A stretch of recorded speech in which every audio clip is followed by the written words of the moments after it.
اعوذ باللہ السمیع العلیم العظیم الحفیظ بوجہ الکریم وسلطانہ القدیم من الرجس الخبیث المخبث الشیطان اللعین الرجیم وقبیلہ ونفخہ ونفسہ وہمزہ۔ بسم اللہ الرحمن الرحیم۔ تمام نبیوں کے سردار حضرت محمد صلی اللہ علیہ وآلہ وسلم اور تمام مذاہب کے سردار دین اسلام کے پیروکاروں، السلام علیکم طبتم۔ صلاۃ و سلام حضور صلی اللہ علیہ وسلم کی ذات پر اور دنیا کے عظیم ماں باپ حضرت محمد صلی اللہ علیہ وسلم کے ماں باپ حضرت عبداللہ اور آمنہ۔ آج کی گفتگو جو ہے وہ 30ویں مرحلے میں داخل ہو گئی، حضرت رحمت من ربی۔ آج کی جو گفتگو ہے یہ حضرت امام نووی شافعی،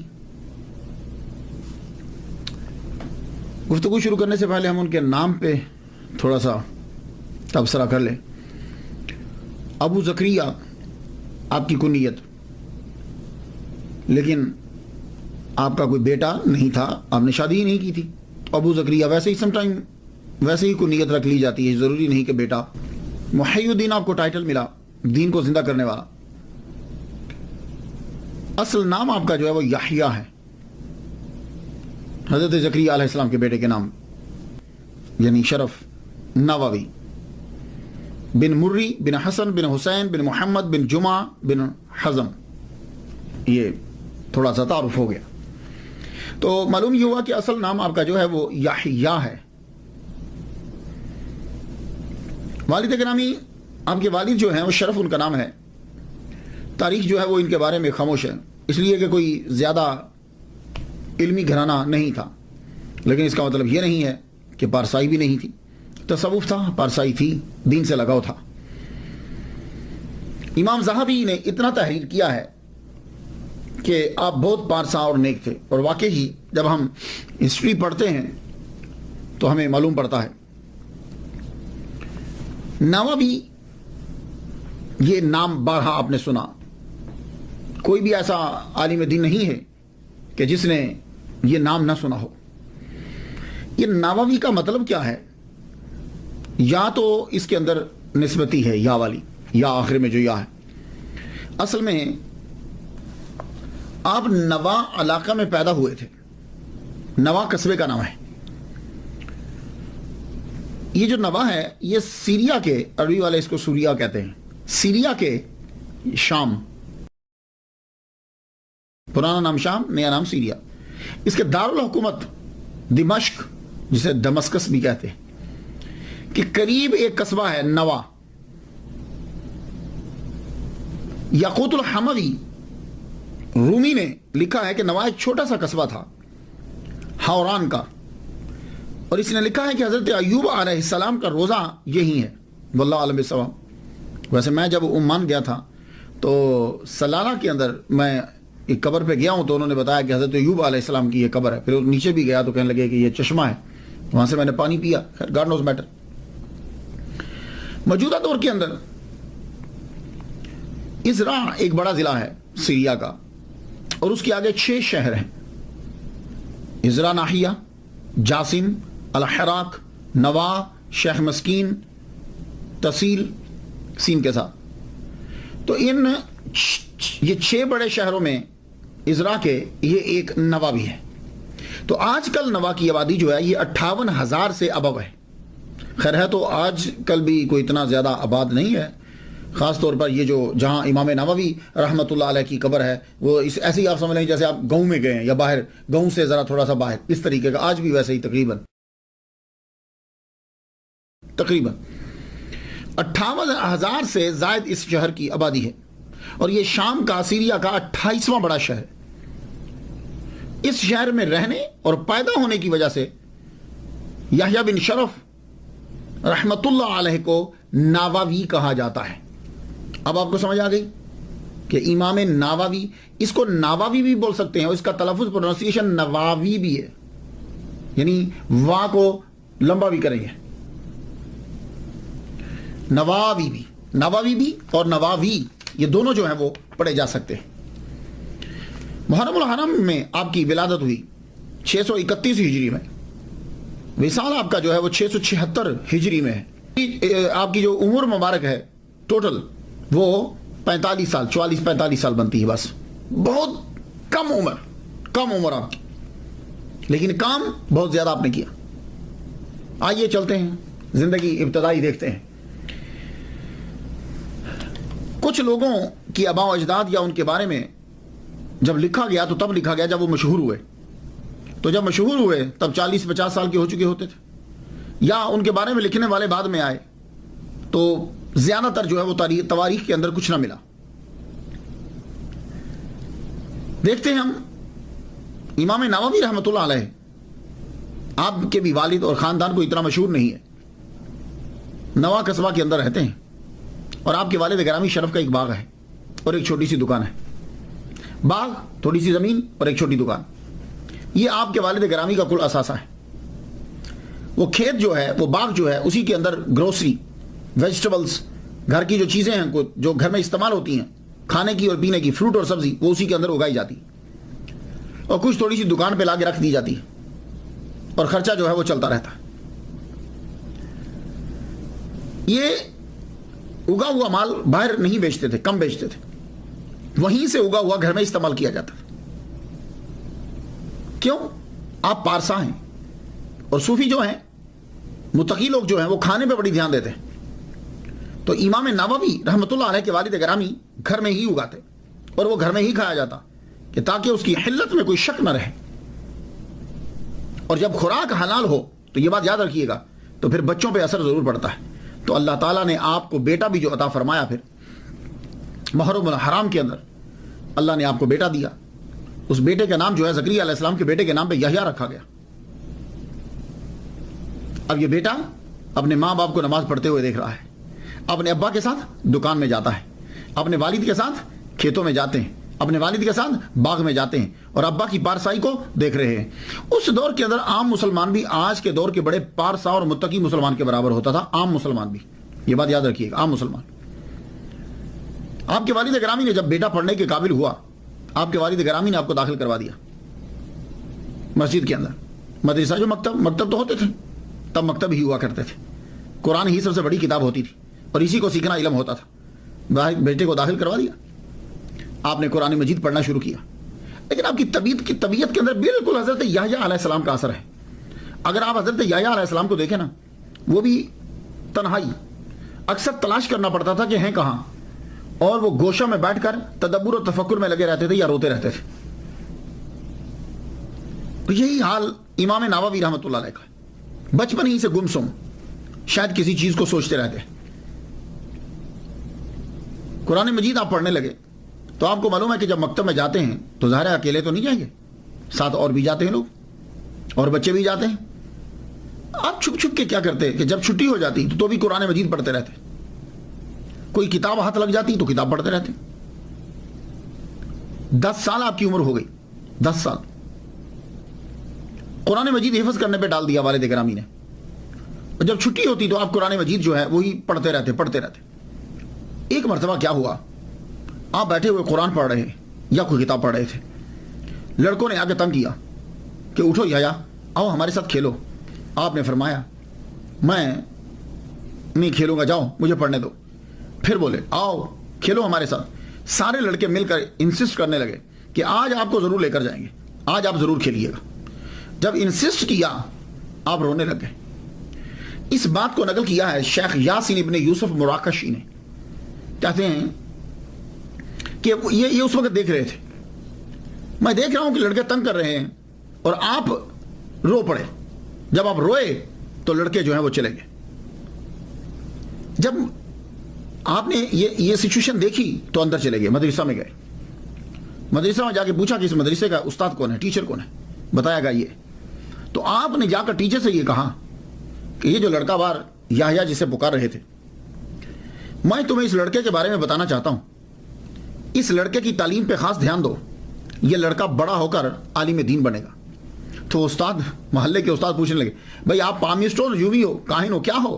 کہنے لگے میں کچھ نہیں ہوں، لیکن یہ لڑکا بہت کچھ بنے گا۔ یہ کہہ کر آپ چلے گئے۔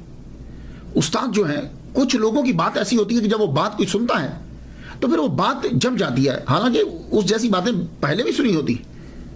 استاد نے یحییٰ امام نووی رحمۃ اللہ کے والد گرامی کو بلایا، وہ تشریف لائے، گفتگو چل پڑی. کہنے لگے یحییٰ کے والد گرامی شرف سے کہنے لگے آپ کو ایک بات بتاؤں، آج ایک بزرگ آئے تھے، بڑا نورانی چہرہ تھا ان کا، تمہارے بیٹے کے بارے میں کہہ رہے تھے کہ یہ بڑا ہو کر بڑا عالم دین بنے گا، تو تم خاص توجہ دیا کرو اس بچے کے اوپر. اب جب بات چھڑ گئی تو امام نووی کے والد گرامی شرف کہنے لگے ہاں یار آپ بھی کہہ رہے ہو، میں بھی اس بچے کے اندر عام بچوں والی طبیعت نہیں دیکھتا. میں آپ کو استاد جی مولوی صاحب ایک بات بتاتا ہوں، یہ 7 سال کا تھا، اب تو اس کی عمر 10 سال ہو گئی ہے، یہ 7 سال کا تھا. تو ماہ رمضان المبارک ہم تراویح پڑھ کر تو ہم سب سو گئے. ہم جب سوئے تو رات کافی گزر گئی تو یہ بچہ اٹھ پڑا. اٹھنے کے بعد کمرے کے چکر لگانے لگ گیا اور مجھے اٹھا رہا، ابا اٹھو، ماں کو بھی اٹھو، آپ لوگ سوئے ہوئے ہو، کیا آپ کو نظر نہیں آ رہا کہ کمرہ پورا نور سے بھر گیا ہے؟ میں بھی اٹھا، اپنی بیوی کو بھی اٹھایا، تو میں نے غور کیا تو گنا تو پتا چلا کہ آج 27ویں ہے. اللہ اکبر جل شانہ. تو میں یہ ابھی 7 سال کا تھا. تو یہ میں ایک بات آپ کو سنا رہا ہوں، اس طرح کی کئی باتیں.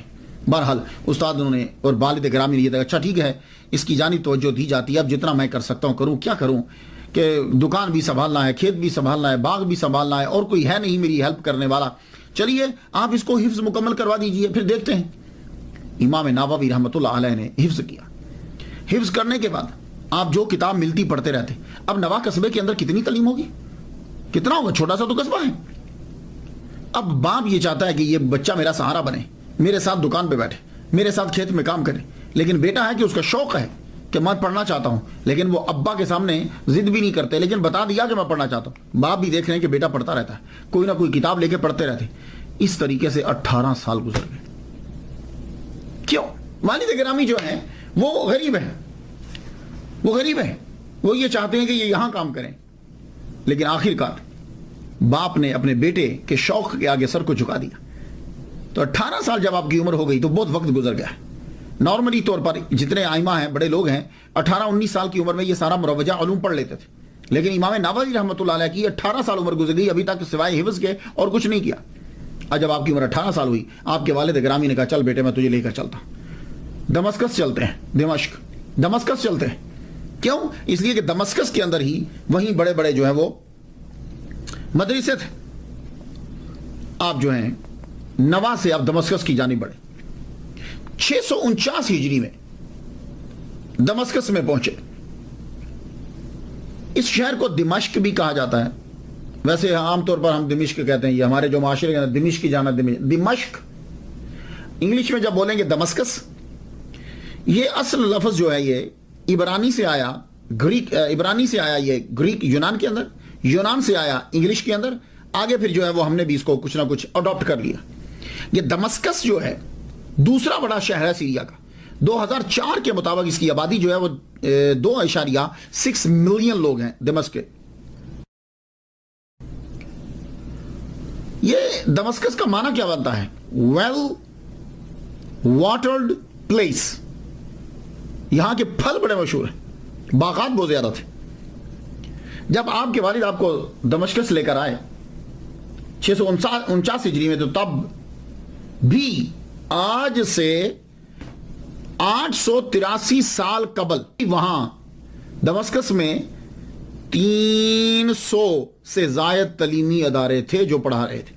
اس میں کچھ کالجز کے سٹینڈرڈ کے تھے، کچھ سکول کے سٹینڈرڈ کے تھے، کچھ یونیورسٹی، اور کچھ جو ہیں وہ چھوٹے مکتب بول لیجیے. تو آپ کے والد گرامی نے آپ کو مدرسہ سارمیہ میں داخل کروا دیا. یا وہ غریب تھے، پیسے افورڈ کر نہیں سکتے تھے. سارمیہ میں جب داخل کروایا، امام نووی رحمۃ اللہ علیہ مدرسے میں پہنچے. داخلہ تو مل گیا آپ کو، 1 دن 2 دن گزر گیا، رہنے کو جگہ نہ ملی. آپ نے جا کے پوچھا پرنسپل سے کہ میں رہوں کہاں، میری رہائش کیا، کتابیں بکس کہاں رکھوں؟ کہا بھائی ہمارے پاس جگہ تو نہیں، ہم آپ کو جگہ نہیں دے سکتے. امام نووی نے فرمایا جگہ نہیں دو گے تو میں چیزیں کہاں رکھوں گا؟ تو آپ اس مدرسے سے آگے بڑھے تو رواحیہ مدرسہ کے اندر جا کر آپ نے داخلہ لے لیا. یہ ایفیلیٹڈ تھا اموی یونیورسٹی کے ساتھ. یہ جو مدرسہ رواحیہ ہے، اس مدرسے کو ایک تاجر نے بنایا تھا. اس کا نام تھا ذکی الدین ابو القاسم، اور وہ ابن رواحہ کے نام سے مشہور تھا، تو اسی کی وجہ سے اس مدرسے کا نام جو ہے مدرسہ رواحیہ پڑ گیا. چونکہ آپ غریب تھے، داخلہ مل گیا، مدرسہ بھی اور اس کے اندر کمرہ بھی چھوٹا سا مل گیا، اتنا چھوٹا کمرہ کہ بمشکل کتابیں پوری ہیں، اور جب کتابیں نکلی ہوئی تو لیٹنے کی جگہ کوئی نہیں. لیکن آپ کو شوق تھا آپ نے کہا کوئی بات نہیں، کتابیں رکھی، خود بیٹھے، یہ چاروں طرف آگے پیچھے ادھر کتابیں، بس پڑھنا شروع کر دیا. اب 18 سال آپ کی عمر ہے تو بہت تیزی کے ساتھ جانا ہے، سفر جو ہے وہ سمیٹنا ہے تیزی کے ساتھ اور جلدی کے ساتھ. آپ نے پڑھنا شروع کر دیا. اب اس کا ایک ہی حل تھا کہ آپ کلاسز زیادہ لیں، تو آپ نے دن میں 12 لیکچر لینا شروع کر دیے.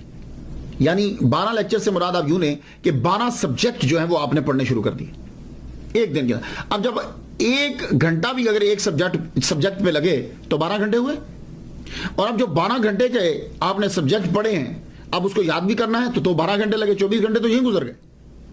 تو 2 سال تک آپ نے اتنی محنت کی کہ 12 لیکچر روزانہ کے جو ہے وہ آپ لیتے، یہ آپ نے اب ہم پڑھ رہے ہیں تو تقریباً 8400 لیکچر 2 سال کے اندر آپ نے لے لیے، اور ان کو یاد کرنا ہے، ان کو لکھنا بھی ہے. یہ سب کچھ آپ نے بڑی تیزی کے ساتھ کور کرنا ہے. مسلم شریف آپ نے ابو اسحاق الواسطی سے پڑھی. دمشق کے جتنے بھی مشہور جو سب سے بڑے 20 علماء تھے، اسکالر تھے، ان سے آپ نے علم جو ہے وہ حاصل کیا. اور یہ 20 اسکالرز اپنے اپنے فن کے امام تھے، کم کھاتے، کم سوتے، بولنا بہت کم، ہم وقت پڑھتے رہتے. اور اگر کبھی بازار جانا ہو جاتا، آدمی گزرتا ہے کوئی چیز لینے جاتا تو بک ساتھ لے جاتے، تو رستے میں پڑھتے ہوئے چلے جاتے، یا کوئی چیز جو ہے وہ یاد کرتے ہوئے جاتے. واکنگ کے اوپر بھی پڑھتے چلے جانا ہے. 2 سال تک آپ نے پڑھا. حدیث، Islamic jurisprudence, principle of jurisprudence, syntax, ایٹمالوجی، لغت، نحو. 6 سال 6 مہینے کے اندر آپ نے ہر سبجیکٹ میں پی ایچ ڈی کر لی. یہ میں لفظ بول رہا ہوں تاکہ سمجھ میں آ جائے کہ یعنی آپ نے اتنا پڑھا کہ 6 سال 6 ماہ کے اندر آپ نے ہر حدیث کے اندر، ایٹمالوجی کے اندر، سینٹیکس کے اندر، جیورسپروڈنس کے اندر، پرنسپل آف جیورسپروڈنس کے اندر آپ نے ہر سبجیکٹ کے اندر پی ایچ ڈی کر لی. اب پی ایچ ڈی ہوتی کیا ہے بھئی؟ یہی تو ایک مضمون لکھنا ہوتا ہے نا. تو آپ نے جتنے مضمون پڑھے ہر ایک کے اوپر کتاب لکھی تو پی ایچ ڈی تو ہو گئی. جتنی کتب ہیں اس کے اوپر حواشی لکھتے چلے جاتے. جب آپ علم حاصل کر چکے، آپ نے پڑھ لیا 6 سال 6 ماہ تقریباً، اس کے بعد آپ حج کرنے کے لیے گئے. تو کہتے ہیں کہ حج کرنے کے لیے آپ اپنے ابا کے ساتھ گئے تھے،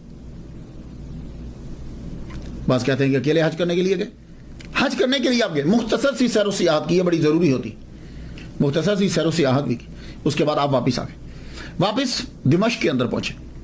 دمشق میں جب آئے تو یہاں آپ کو مدرسہ اشرفیہ کا ہیڈ بنا دیا گیا، وہاں تدریسی آپ کو استاد کے منصب پر فائز کر دیا گیا مدرسہ اشرفیہ کے اندر. یہ مدرسہ اشرفیہ کیا ہے؟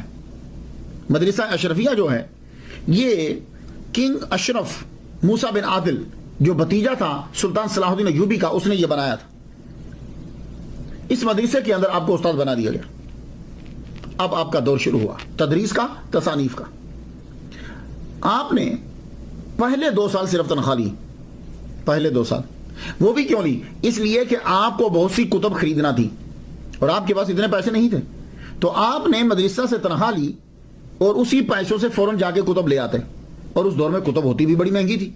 تو آپ نے کتب خریدنے کے لیے صرف پہلے 2 سال پوری زندگی کے اندر تنخواہ لی، اس کے بعد آپ نے تنخواہ جو ہے وہ نہیں لی. آپ پڑھا رہے ہیں، وقت گزرتا ہے، عبادت میں بھی صرف کرتے ہیں، پڑھانے میں بھی صرف کرتے ہیں، لکھنے میں بھی.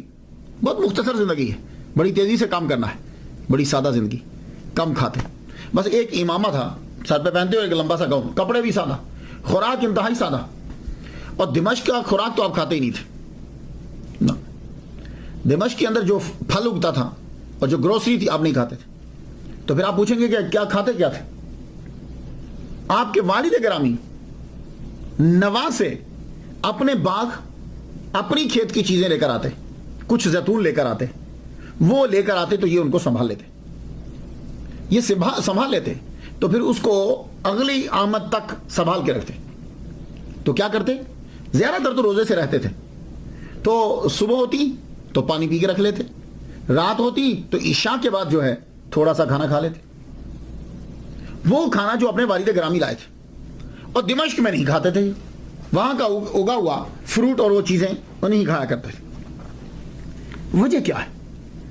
ان کو شک تھا دمسکس کے خوراک میں، پروڈکشن میں، اس کے پھلوں میں ان کو شک تھا۔ شک کیوں تھا؟ یہ جو دمشق ہے حضرت عمر کے دور میں یہ فتح ہوا، اور یہ زمین وقف کی تھی۔ وقف کیا ہوتا ہے؟ وقف یہ ہے کہ یہ چیز غریبوں کی ہے، تو اب کیا ہوگا کہ یہ جب یہ چیز غریبوں کی ہے تو اب اس سے جو بھی پروڈکشن ہوگی وہ غریبوں کو ہی جائے گی۔ یہ وقف ہے، یہ میں سمپل سی مثال دے رہا ہوں۔ تو دمشق کی لینڈ جو ہے وہ وقف تھی۔ جب وہ وقف تھی، اب نہیں معلوم، امام نووی رحمۃ اللہ فرماتے ہیں کہ 600 سال میں دمشق کی زمین اکثر وقف تھی۔ فقہ میں وقف ہوگا جب تک معلوم ہو جائے۔ تو آپ یہ پوچھتے تھے، آپ کو یہی رہتا تھا who put it and for whom it was put، کس کا ہے؟ کوئی ملکیت کون شامل ہے؟ مال کدھر سے آ رہا ہے؟ تو یہ ملکیت کے اندر جو ہے نا وہ شک و شبہ کی وجہ سے آپ پھر خوراک ہی استعمال نہیں کرتے تھے، تو وہاں سے منگوایا کرتے تھے آپ اپنے ابا سے۔ 91 کلومیٹر کا سفر طے کر کے جو ہے وہ نوا سے وہاں پہنچتے دمشق کے اندر، اور وہاں آ کر وہ خوراک جو ہے وہ دیا کرتے۔ اب کی خوراک اتنی سادہ ہوتی تھی کہ قاضی القضات چیف جسٹس ایک مرتبہ عید کے دن آ گئے امام نووی رحمۃ اللہ کے پاس۔ جب آئے تو عید کے دن آدمی موسٹلی کھانا اچھا کھاتا ہے، آپ کے پاس آئے تو دیکھا آپ کچھ کھا رہے ہیں، سوپ سا بنا ہوا ہے، broth means some kind of soup, vegetable اس کے اندر، لیکن گوشت نہیں ہے، میٹ نہیں ہے، تو some kind of soup, vegetable اس کے اندر، لیکن گوشت نہیں ہے، میٹ نہیں ہے، تو وہ سوپ سا بنا ہوا ہے، نہ آئل ہے اس کے اندر، نہ کچھ چیز ہے، تو آپ اس کو جو ہے وہ لے رہے بغیر روٹی کے۔ قاضی القضات جو ہیں شیخ سلیمان ازاری وہ بیٹھے، آپ نے فرمایا آؤ یار کھاؤ۔ انہوں نے جب دیکھا کہنے لگے بھائی یہ میرے حلق سے نیچے نہیں اترے گا۔ تو قاضی کے بھائی جو تھے وہ شہر گئے، شہر میں جا کر وہاں سے وہ بھنا ہوا گوشت اور کچھ مٹھائی لے کر آئے، وہ لا کے جب رکھی تو کہنے لگے امام نووی سے آؤ کھائیے، فرمانے لگے یہ میرے حلق سے نہیں اترے گا۔ تو سادہ خوراک، سادہ زندگی، سوچ صرف یہی تھی کہ اللہ کے رضا کے لیے میں کچھ لکھ جاؤں۔ اب یہی تدریس کے دوران ہی تصانیف کا سلسلہ بھی شروع ہوتا ہے، اور بڑی تیزی کے ساتھ۔ کتابیں تو اور لوگوں نے بھی لکھی، بڑی لکھی، مگر آپ نے 20 سال کے عرصہ میں جتنی کتابیں لکھ دی ہیں نا، دوسرا آدمی پوری زندگی میں اتنی لکھتا ہے جتنی آپ نے 20 سال کے اندر لکھ دی، اور یہ بھی آپ کی بہت بڑی کرامت ہے، بڑی عظیم کرامت ہے آپ کی۔ اب آپ ان کی کتابیں جب دیکھیں، المنہاج شرح مسلم شریف، ریاض الصالحین، کہاں نہیں ہوگی یہ کتاب؟ ہر علامہ کی لائبریری کے اندر ریاض الصالحین آپ کو ضرور ملے گی۔ شافعی فقہ کے مطابق اصول فقہ تحریر کیا، المجموع شرح المہذب، منہاج الطالبین، تہذیب الاسماء واللغات، التقریب والتأثیر فی سنن البشیر والنذیر، ما تمس علی حاجت القاری لصحیح البخاری، تحریر التنبیہ، کتاب الاذکار، یہ بھی آپ نے لکھی۔ آپ کی ایک مشہور کتاب ہے اور دعاؤں کا مجموعہ ہے، اس کے اندر بہت ساری دعائیں ہیں حضور صلی اللہ علیہ وسلم سے جو نقل ہیں، اس لیے کہا جاتا تھا بائع الدار واشتری الاذکار، بیچ گھر بار خرید اذکار، التبیان فی آداب حملۃ القرآن، الآداب الفتوى والمفتی، الترخیص فی القیام، المناسک، شرح ابی داؤد، شرح ترمذی، روضۃ طالبین اربعین نووی، اربعون النوویہ، الاربعون النوویہ من الاحادیث الصحیحۃ النوویہ، اربعین نووی، اربعین نووی، اکثر آپ اس کا نام جو ہے آپ سنتے ہیں. یہ کتاب آپ کی بڑی مشہور ہوئی، اربعون نوویہ، امام نووی کی لکھی ہوئی 40 احادیث مبارکہ. یہ جو 40 احادیثیں ہیں حضور صلی اللہ علیہ وآلہ وسلم کی آئے ایک حدیث ہے جس کو حضرت مولا علی رضی اللہ تعالیٰ عنہ نے بیان کیا، حضرت عبداللہ بن مسعود رضی اللہ تعالیٰ عنہ نے، حضرت ابو درداء نے، حضرت معاذ بن جبل نے، حضرت عبداللہ بن عمر نے، حضرت عبداللہ بن عباس نے، انس بن مالک نے، حضرت ابو ہریرہ نے، حضرت ابو سعید خدری رضی اللہ تعالیٰ عنہم اجمعین. ان سب نے یہ بیان کیا. مفہوم یہ ہے کہ حضور صلی اللہ علیہ وآلہ وسلم نے فرمایا کہ جو 40 احادیث یاد کر لے گا جن کا تعلق میری امت میں سے کوئی یاد کرے اور اس کا تعلق دین سے ہو 40 حدیثوں کا، تو قیامت کے دن وہ اٹھے گا علماء میں اور فقہاء میں. اور ایک حدیث میں ہے کہ وہ شہداء میں اٹھے گا، یعنی جب علماء کا گروپ اٹھایا جائے گا اس کے اندر ان کو بھی شامل کر دیا جائے گا. جیسے آپ دیکھیں نا جب سیلیبریٹیز جا رہی ہوتی ہیں تو بیچ میں دوسرے بندے بھی ہوتے ہیں، تو علماء کا گروپ اٹھے گا تو بیچ میں وہ بھی بندہ ہوگا. شہداء کا گروپ اٹھے گا، بیچ میں اس بندے کو بھی جگہ دے دی جائے گی. 40 یہ حدیث، اس حدیث پر جو ہے وہ عمل کیا. پھر بہت سے لوگوں نے 40 احادیث مبارکہ جو ہیں وہ لازمی لکھی. انہوں نے رحمۃ اللہ علیہ لکھتے ہیں کہ میرے علم کے مطابق سب سے پہلے عبداللہ بن مبارک نے لکھی 40، پھر اسلم بن توسی نے، حسن بن سفیان النسائی نے، ابو بکر اجری نے، ابو بکر محمد بن ابراہیم الاصفہانی دارا قطنی نے، الحاکم ابو نعیم نے، عبد الرحمن سلامی نے، ابو سعید الملینی نے، ابو عثمان صابونی نے، امام بائحقی رحمۃ اللہ علیہ نے. ان کے علاوہ ہزاروں لوگوں نے 40 لکھی ہے. ایک 40 ہے، 40 بہت سے لوگوں نے لکھی، لیکن جو شہرت امام نووی رحمۃ اللہ علیہ کی 40 کو ملی ہے یہ کسی کو نہیں ملی. یہ اللہ کا کوئی خاص کرم ہے. کسی نے 40 لکھی تو ایک موضوع پہ جہاد پہ لکھ دی، کسی نے مسجد پہ لکھ دی، کسی نے رمضان کی ساری حدیثیں 40 اکٹھی کر دی، کسی نے قرآن کی 40 حدیثیں اکٹھی کر دی، کسی نے علم کے اوپر 40 حدیثیں اکٹھی کر دی. ہر ایک نے تب آزمائی کی ہے. لیکن امام نووی رحمۃ اللہ علیہ نے جب 40 نووی لکھی تو آپ نے پہلے یہ دیکھا کہ بخاری اور مسلم صحیح حدیث جو ہے وہ اس کے اندر لکھی آپ نے. لیکن حدیث 40 نووی لکھتے ہوئے آپ نے اوپر چین نہیں لکھی. کہتے ہیں کیوں نہیں لکھی؟ اس لیے کہ تاکہ یاد کرنے میں جو ہے وہ آسانی ہو جائے، وہ اسناد کے چکر میں نہ پڑا رہے. لیکن ایک بات میں آپ کو بتاتا جاؤں، اللہ تعالیٰ نے اس کو جو اتنا مقبول کیا ہے، اس بات سے اس سے اندازہ لگا لیجئے کہ یہ دلیل ہے قبولیت کی. یہ مقبولیت جو ہے یہ قبولیت کی دلیل ہے. اس کی 200 سے زیادہ شروحات لکھی جا چکی ہیں اس وقت. 40 نووی کی 200 سے زیادہ شروحات جو ہیں وہ لکھی جا چکی ہیں. اللہ اکبر جل شانہ. یہ رب تعالیٰ کی عطا ہوتی ہے. کتنے لوگوں نے لکھا، لیکن یہ آپ کا اخلاص ہے کہ اللہ تعالیٰ نے اسے اپنی بارگاہ میں جو ہے وہ قبول فرما لی. آپ کی 40 جو ہے اس کی پہلی حدیث انما الاعمال بالنیات ہے. تو 40 کے حساب سے آخری حدیث بننی چاہیے کن فی الدنیا کانک غریب. لیکن یہ آخری نہیں ہے. کیوں؟ اس لیے کہ نام 40 نووی ہے، لیکن جب میں اس کے اندر حدیث گنتا ہوں تو حدیث جو ہیں وہ اس کے اندر 40 نہیں ہے، 40 نہیں ہے. 40 کا معنی تو 40 ہوتا ہے. حدیث اس کے اندر جو ہے وہ 42 ہیں. دکھ. اور آخری حدیث قال اللہ تعالی یا ابن آدم انک ما دعوتنی ورجوتنی غفرت لک علی ما کان منک ولا ابالی یا ابن آدم. آخری حدیث جو ہے وہ یہ بنتی ہے.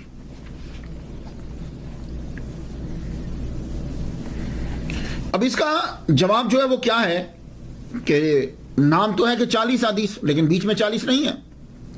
تو وہ کہتے ہیں کہ بات یہ نہیں ہے کہ صرف 40 کے عدد کو ہی پورا کرنا، اس سے آگے نہیں بڑھنا.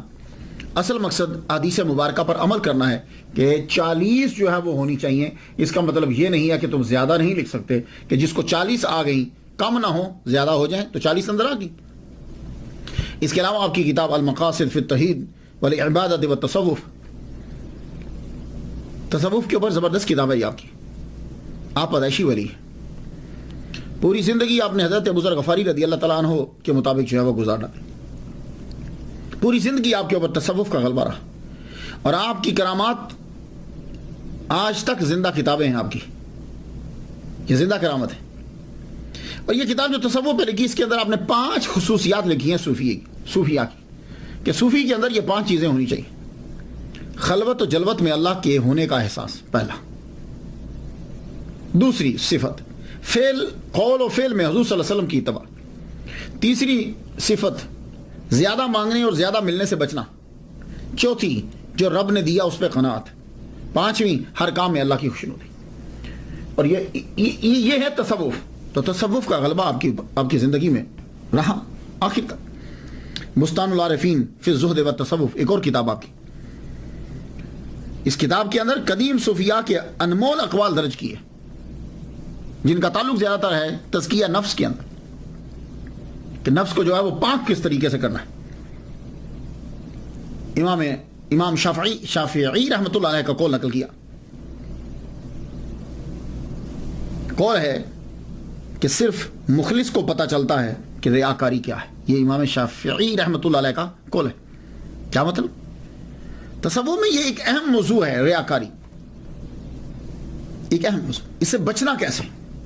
ریاکاری سے بچنا مسٹ ہوتا ہے، اس کے لیے ولی صوفی بڑا کام کرتا ہے۔ تو امام نووی نوٹ لکھتے ہیں کہ منافقت کیا ہے اور ریاکاری کیا ہے، یہ صرف وہی جان سکتا ہے جو اللہ کے لیے کام کر رہا، اخلاص کا، بڑے اخلاص کے ساتھ طلبگار ہو، اخلاص کا، انتہائی اخلاص کے ساتھ طلبگار ہو۔ بہت ریاضت، مجاہدہ، مراقبہ کے بعد جا کر معلوم ہوتا ہے کہ منافقت اور ریاکاری کیا ہے۔ تو تصوف کے اوپر اور پوری زندگی ولیوں کی طرح جو ہے، جیسے جسے ہم نے تقسیم کر ڈالی ہے، ایک بہت بڑے صوفی، بہت بڑے علامہ، اور آپ کا لکھی ہوئی حزب، آپ کا لکھا ہوا ورد، وہ آج بھی لوگ جو ہیں وہ پڑھتے ہیں، ورد الامام النووی، اسے حزب النووی بھی کہا جاتا ہے۔ عرب میں صوفیہ کرام اسے اپنے وظائف میں پڑھتے ہیں۔ علامہ محمد سعید رمضان البوتی، یہ بہت مشہور ہیں، 60 سے زائد انہوں نے کتابیں لکھی ہیں۔ 21 مارچ 2013 میں ان کو سیریا کے اندر مار ڈالا گیا، شام میں شہید کر دیا گیا ان کو۔ یہ تحریر کرتے ہیں کہ ورد الامام النووی جو ہے، یہ امام نووی کے ہی ہیں، پوری چین جو ہے انہوں نے بیان کی کہ کس نے کس سے لیا، کس نے کس سے روایت کی، اور وہ خود بھی اس کو اپنے وظائف میں پڑھا کرتے تھے، اور صبح، خاص طور پر صبح کے وقت اسے جو ہے وہ پڑھتے تھے۔ سلسلہ نقشبندیہ جو ہیں، یہ تو خیر اشعری ہیں، سلسلہ نقشبندیہ کے اندر جو ہے یہ اس وظیفے کو پڑھا جاتا ہے عرب ممالک کے اندر۔ عرب ممالک میں جو لوگ ہیں، یہ اگر ورد الامام النووی آپ کو ملے تو آپ اسے ضرور پڑھا کریں۔ بسم اللہ اللہ اکبر سے شروع ہوتا ہے۔ اس کی خاص بات جو ہے وہ سن لیجیے۔ اقول والا نفسی والا دینی والا اہلی والا اولادی والا مالی والا صحابی والا ادیانہم والا اموالہم الف الف بسم اللہ اللہ اکبر۔ اقول والا نفسی والا دینی والا اہلی والا اولادی والا مالی والا صحابی والا ادیانہم والا اموالہم الف الف الف لا حول ولا قوة الا باللہ العلی العظیم۔ بسم اللہ و باللہ و من اللہ و الی اللہ و علی اللہ و فی اللہ ولا حول ولا قوة الا باللہ العلی العظیم۔ یہ ہے ورد الامام النووی، مختصر ہے، اگر آپ کو عربی آتی ہو تو آپ اس کو جو ہے وہ 7-8 منٹ کے اندر جو ہے وہ اس وظیفے کو پڑھ دیتے ہیں۔ اجتماعی طور بھی اسے پڑھا جاتا ہے، اس کے اندر بڑا ہی آدمی پریشانیوں سے بچتا ہے، اللہ تعالیٰ کا خاص کرم جو ہے وہ شخص کے پہ ہوتا ہے جو اس حزب النووی کو پڑھتا ہے۔ امام نووی رحمۃ اللہ علیہ کی ایک خاص بات، باوجود اس بات کے کہ کوئی اتنا بڑا امیر خاندان نہیں ہے، لیکن چونکہ آپ کے اندر تقویٰ ہے، اس لیے آپ کے اندر کلمۃ الحق، دشمن بادشاہ کے سامنے بھی آپ دین کو بیان کر رہے، سچ کو بیان کرنا بادشاہ کے سامنے بڑا مشکل ہوتا ہے، اور آپ نے بیان کیا۔ آپ کے دور کے اندر جن کی حکومت تھی، آغاز ہوا، وہ خاندان غلامہ ہیں، ممالک۔ یہ ممالک کون ہیں؟ ان کا دوسرا سلطان جو ہے وہ ظاہر بی برس ہے، ظاہر بی برس دوسرا سلطان۔ یہ سلطان صلاح الدین ایوبی کے فوج میں سپاہی تھا، اس کو 10 فوجیوں کے اوپر حاکم بنایا گیا، پھر 100 فوجیوں کے اوپر حاکم بنایا گیا، پھر 1000 کے اوپر حاکم بنایا گیا، پھر 10,000 کے اوپر حاکم بنایا گیا، اور جب ایوبیوں کی حکومت ختم ہو گئی تو پھر یہ جتنے ہیں سب ممالک جتنے یہ سب مل کر اس نے حملہ کیا تتاریوں منگولیوں کے ساتھ، مار بھگایا ان کو فارس تک. اس کے بعد جتنا قبضہ جو ہے وہ کر لیا انہوں نے. یہ سلطان یہ خلیفہ بنا، اور جب یہ دمشق کے اندر داخل ہوا تو پورے تکبر کے ساتھ کہ میں نے اس کو فتح کیا ہے منگولوں سے. لیکن جب یہ آیا، امام نووی رحمۃ اللہ علیہ پسند کرتے تھے اسے. کیوں؟ اس نے تتاریوں کو مار بھگایا، لیکن اس کے سسٹم کو آپ پسند نہیں کرتے. جب یہ دمشق میں داخل ہوا اس نے حکم نامہ جاری کیا، لیٹر ارسال کر دیا سب کو کہ بادشاہ کو جو ہے وہ ٹیکس دیا جائے. امام نووی رحمۃ اللہ علیہ نے فوراً خط لکھا. اس کو خط لکھ کے فرمان لگے سن، اسلامک فقہ میں خلیفہ کے لیے ٹیکس حرام ہے، اسلام میں زکوٰۃ کا نظام ہے. کچھ لوگوں نے آواز اٹھائی، لیکن یہ ظاہر بھی برس کے خلاف جو سب سے بڑی آواز تھی وہ حضرت امام نووی رحمۃ اللہ علیہ کی. امام یحییٰ النووی رحمۃ اللہ علیہ آپ نے لکھا تمہیں خدا کا خوف نہیں ہے اے خلیفہ؟ جیسے تمہیں اللہ تعالیٰ نے کہا ہے ویسے کام کرو، جیسے اللہ چاہتا ہے ویسے کام کرو. تاتار نے مسلمانوں کی زمین جو ہے وہ ظلماً لے لی تھی، گویا کہ وہ چور تھے اور یہ مال مسروقہ ہے. اب تم نے قبضہ واپس لیا تو بتاؤ مال حقدار کو واپس کرنا چاہیے یا خود کھانا چاہیے؟ تم چوری کا مال کھاؤ گے؟ تم میں اور منگولوں میں فرق کیا رہ گیا؟ کچھ علماء دربار نے یہ فتویٰ دے دیا تھا کہ تم نے لڑ کے لیا ہے، تم قابض ہو، یہ تمہاری ذاتی جگیر ہے. جب خط بیبرس نے پڑھا تو سیکھ پا ہو گیا. حکم دیا اس عالم کو اس عالم کی تمام مراعات اور وظائف اور تنہائیں ختم کر دی جائیں. لوگوں نے کہا جناب وہ آگے نہیں لیتا، وہ تنہا نہیں رہتے، کوئی مراعات اس کو نہیں دی جاتی. اب امام نووی کو اپنے دربار میں بلایا. میں دیکھوں کہ یہ ہیں کون. امام نووی رحمۃ اللہ علیہ بڑی شان کے ساتھ تم تراک کے ساتھ آپ داخل ہوئے، دربار میں داخل ہوئے. گفتگو جب چل پڑی تو وہ کہنے لگا کہ آپ نے میرے خلاف فتویٰ دیا ہے، آپ مجھے بتاؤ میں یہ جو لوگوں سے پیسے لے رہا ہوں یہ میں جہاد کا ٹیکس لے رہا ہوں، مجھے جہاد کرنا ہے، پیسے چاہیے، میں اس لیے ان سے ٹیکس لے رہا ہوں. اب آپ بتاؤ، سارے مولوی بیٹھے ہیں، کیا جہاد کے لیے یا ایمرجنسی ہو جائے تو بادشاہ خلیفہ جو ہے وہ ٹیکس نہیں لے سکتا؟ تو بات تو بالکل اس کی بجا تھی. فقہ کے اندر یہ جائز ہے، جب ایمرجنسی نافذ ہو جاتی ہے تو زکوٰۃ کے علاوہ بھی پیسے خلیفہ جو ہے وہ عوام سے لے سکتا ہے. لیکن آپ نے کیا فرمایا سن لیجئے، اور یہ حضرت امام نووی کا ہی خاصہ ہے کہ آپ نے یہ جملے بول دیے. آپ نے فرمایا سن، تم یہ جو دلیل دے رہے ہو کہ میں جہاد کا ٹیکس لیتا ہوں، سنو غور سے سنو. دربار میں سناٹا چھا گیا. دربار میں تقریر فرمانے کہ خلیفۃ المسلمین سن، کس نے حکومت دی؟ آپ کے ہاتھ حکومت کس نے دی؟ یاد کرو تم ایک دور میں غلام تھے اور اب سلطان ہو. ایک دھیلا کے مالک نہیں تھے تم، ایک پینی کے، ایک اشرفی کے تم مالک نہیں تھے. اب تم دراہم و دنانیر کے مالک ہو، بہت سی جائیداد کے مالک ہو. کتنے تمہارے غلام اور لونڈی ہیں اس وقت؟ تم خود غلام تھے اور اب بہت سارے غلام اور لونڈیوں کے تم مالک ہو. کتنی بڑی جائیداد جو ہے وہ تمہاری ہے. یہ تمام تم نے لوگوں کے خزانے سے لیے، لوگوں کے پیسے سے خزانہ بنایا، لوگوں سے پیسے لیے، اور یہ سارا جو تیرے بیت المال میں جمع ہے یہ عوام کا خزانہ ہے، عوام کی دولت ہے، تمہارا نہیں ہے. تم اس وقت جہاد کا ٹیکس لگا سکتے ہو جب تیرے پاس کچھ نہ ہو، اور یہ ساری دولت تو واپس بیت المال میں دے دے یا لوگوں میں تقسیم کر دے، اور تیرے پاس کچھ بھی نہ ہو، جیسے حضرت عمر بن عبد العزیز رضی اللہ تعالیٰ عنہ نے یہ سارا کا سارا کچھ جو ہے وہ دے دیا تھا. تب جا کے تو جہاد کا ٹیکس لے سکتا ہے. ساروں کا مال اپنے پاس جمع کر کے اور تو خود کو غریب سمجھ رہا ہے. اللہ اکبر جل شان. اس کا ایک رنگ آئے اور ایک رنگ کیا ہے. بڑی دیر تک سر جھکائے رہا. لگا جاؤ چلے جاؤ، میرے دربار سے نکل جاؤ اور نوا چلے جاؤ واپس. تم دمشق میں رک ہی نہیں سکتے، تم نوا چلے جاؤ، اپنے قصبے میں گاؤں میں واپس پلٹ جاؤ. اب وہاں سے گاؤں میں چلے گئے.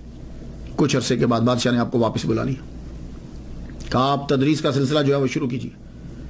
دربار میں بیٹھے ہوئے خاص نے پوچھا امیر نے, حضور واپس کیوں بلایا آپ نے؟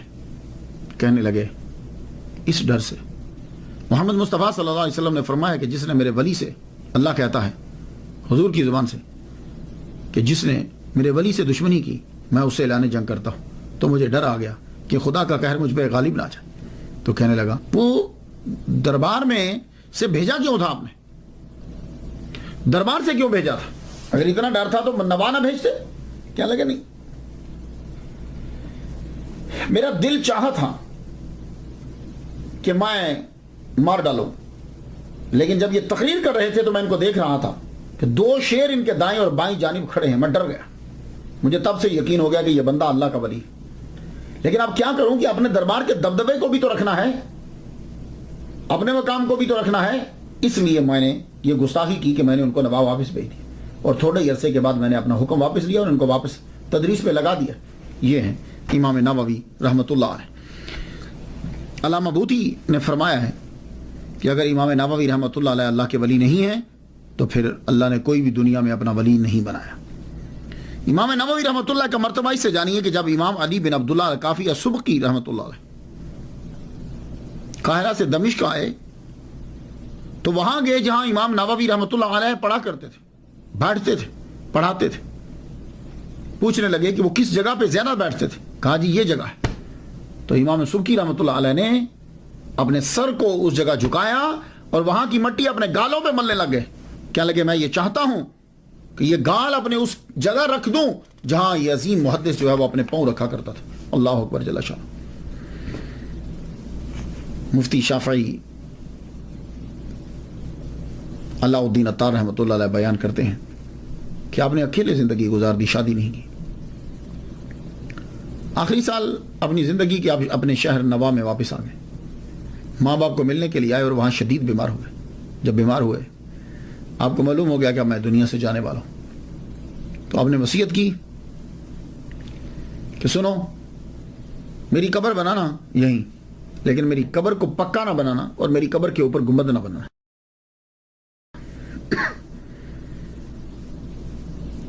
آپ کی یہ وصیت پر عمل رہا کیونکہ آپ کے والد گرامی بھی زندہ رہے. 9 سال کے بعد آپ کے والد گرامی, آپ کی وفات کے 9 سال کے بعد آپ کے والد گرامی کی وفات ہوئی. تو اگر آپ اب جائیں نوا شہر میں جائیں سیریا میں, تو آپ ایک تو آپ کو نظر آئے گا بہت دور ہے آپ کا مزار جو ہے نا, ایسے گاؤں سے باہر کی جگہ میں. دوسرا اتنا زیادہ کوئی بڑا نہیں ہے, شاندار نہیں بنایا گا, ارد گرد بھی. تو اندر جو ہے وہ ایک کتبہ سا لگا ہوا ہے, بینر سا, اس کے اوپر لکھا ہوا ہے آپ کی ولادت محرم میں ہوئی اور آپ کا وصال جو ہے وہ رجب میں ہوا. وہاں ویسے 44 سال لکھا ہوا ہے, آپ کی ٹوٹل عمر 44 سال ہے وہاں جو لکھا ہوا. تو جب وقت گزرا, جنریشن ایک گزری, تو دوسری جنریشن نے چاہا کہ ہم اس کے اوپر گنبد بنا دیں, چھت بنا دیں. لیکن کیا ہوا, اتنا موٹا, بہت موٹا جو تنا ہوتا ہے نا, یقین جانیے یہ میرے اس میں